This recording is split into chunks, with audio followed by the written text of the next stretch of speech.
All right, so in my last video, I talked about the difference in a necessary and a sufficient condition. If those terms don't mean anything to you, go back and watch that video. It's 60 seconds long. I want to go a little further today and point out that not all necessary conditions are sufficient, not all sufficient conditions are necessary, and some are neither necessary nor sufficient. So I pointed out that faith is a sufficient condition for having everlasting life, but is it necessary? And the answer there is yes, John 3:18. If you don't believe, you're condemned already. That makes faith both necessary and sufficient for salvation. But what about believing Jesus existed as a person?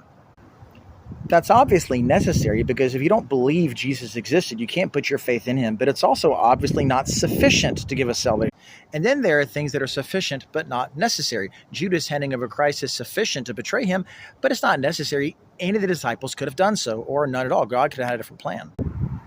Stick around. We're going to keep talking about this. I hope you're starting to see how this distinction can impact what you think the Bible says. God bless.